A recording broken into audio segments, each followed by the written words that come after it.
اعوذ باللہ من الشیطان الرجیم بسم اللہ الرحمن الرحیم۔ اب ڈسکس ہو رہا ہے طلاق کا ایشو کہ جب تیسری طلاق دے دی جائے ہمیشہ کے لیے علیحدگی ہو جائے گی، اس طلاق کا ذکر ہے۔ فَإِن طَلَّقَهَا، پس اگر تم نے تیسری طلاق بھی دے دی، کیونکہ بات سٹارٹ ہوئی تھی الطلاق مرتان سے، اب آخری طلاق جو تمہارے پاس حق تھا وہ بھی تم نے استعمال کر لیا، فَلَا تَحِلُّ لَهُ مِن بَعْدُ حَتَّى تَنْكِحَ زَوْجًا غَيْرَهُ، تو اب وہ والی بیوی جو ایکس بیوی تھی وہ کبھی بھی تمہارے لیے حلال نہیں ہو سکتی یہاں تک کہ وہ کسی اور مرد کے ساتھ شادی کر لے۔ فَإِن طَلَّقَهَا، پس وہ مرد بھی اسے اپنی مرضی سے اگر طلاق دے دے، فَلَا جُنَاحَ عَلَيْهِمَا أَن يَتَرَاجَعَا، پھر کوئی حرج نہیں ہے کہ اگر وہ میاں بیوی جو پہلے والے تھے وہ دوبارہ رجوع کر لیں، ان ظنّا ان یقیما حدود اللہ، بشرطے کہ انہیں یہ اب یقین ہو کہ اللہ کی حدوں کو قائم رکھ سکیں گے، کیونکہ پہلے بھی تو میاں بیوی رہے ہیں، اب کون سی ایسی کوئی تبدیلی آ گئی ہے کہ اس کے بعد وہ دوبارہ وہ معاملات ان کے وہ جو ایک دوسرے میں شارٹ کمنگز دیکھ رہے تھے وہ اوور کم ہو گئی ہیں، ہو سکتا ہے پھر اس سے زیادہ لڑائیاں شروع ہو جائیں، اگر انہیں یقین ہو تو پھر اس معاملے کو آگے لے کے چلیں۔ وَتِلْكَ حُدُودُ اللَّهِ، اور یہ ہیں اللہ کی حدود،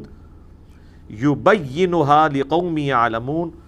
وہ بیان فرماتا ہے انہیں ان لوگوں کے لیے جو علم رکھتے ہیں۔ ظاہر علم کے بغیر تو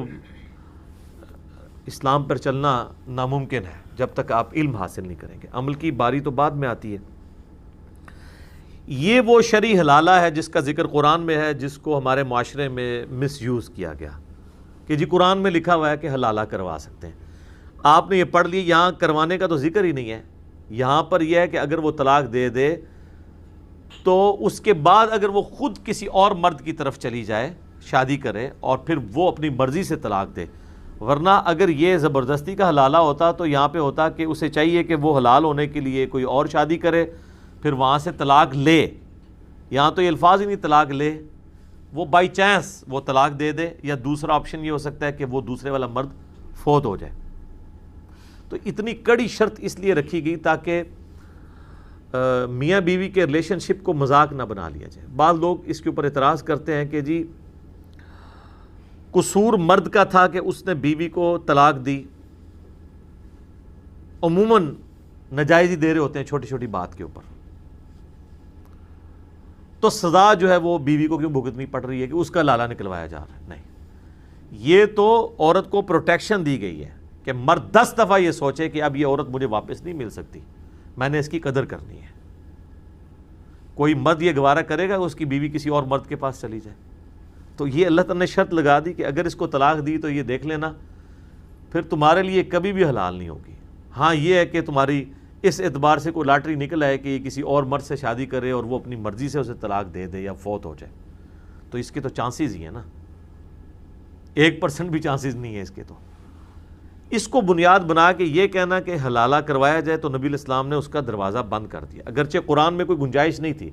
پھر بھی احادیث جو ہیں وہ قرآن حکیم کی جو تعلیمات ہیں ان کی مزید حفاظت کرتی ہیں۔ سنن ابن ماجہ میں ایک پورا چیپٹر ہے جس کا عنوان یہ ہے کہ حلالہ کرنے والے اور کروانے والے پہ اللہ کی لعنت ہے، اس کے اندر کئی ایک احادیث نبی علیہ السلام کی ہیں کہ آپ علیہ السلام نے فرمایا کہ اللہ کی لعنت ہے اس پہ جو حلالہ کرے یا کروائے۔ اب بعض لوگوں نے اس کا غلط مطلب بھی لے لیا، انہوں نے کہا جی لعنت تو ہو جائے گی لیکن اس طرح کروانے سے وہ معاملہ ایگزیکیوٹ ہو جائے گا، بھئی لعنت کروائی اس لیے جا رہی ہے کہ یہ عمل کرنا ہی غلط ہے، آپ نے اس کو نہیں کرنا، اور منع فرمایا گیا اس سے، اور کافی سخت الفاظ احادیث کے اندر آئے ہیں۔ تو وہ ہے جسے کہا جاتا ہے کہ جی غیر شرعی حلالہ، ایک ہے شرعی حلالہ جو آٹومیٹکلی ہو جائے۔ اب آپ اس کو یوں سمجھیں، کوئی شخص اگر جان بوجھ کے روٹی کا ایک لقمہ اپنی زبان پہ رکھ لے تو اس کا روزہ ٹوٹ جائے گا، لیکن اگر وہ بھول کے بریانی کی پوری پلیٹ بھی کھا جائے روزہ ٹوٹے گا؟ نہیں، بخاری مسلم میں حدیث ہے اللہ نے اسے کھلایا ہے۔ تو یہ فرق ہے، ایک ہے آٹومیٹکلی حلالہ ہو جانا، بالکل درست ہے،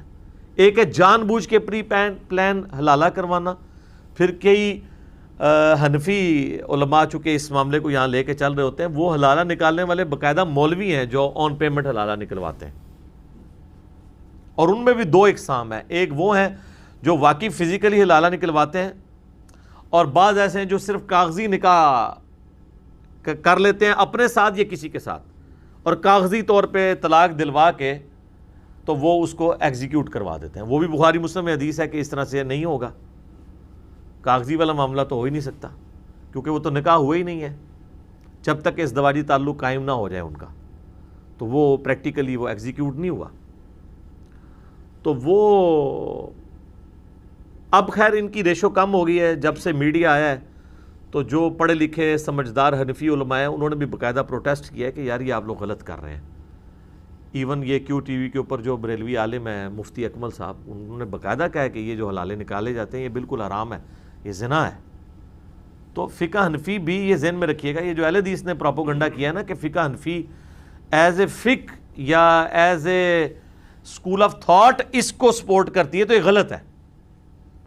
ہاں یہ علیحدہ بات ہے کہ علماء یہ نکلوا رہے ہوتے ہیں، تو علماء اگر کوئی حرکت کر رہے ہیں تو وہ ان کے مکتب فکر کی ڈکلیئرڈ پالیسی نہیں ہے، نہ وہ فقہی ان کا مسئلہ کوئی موجود ہے،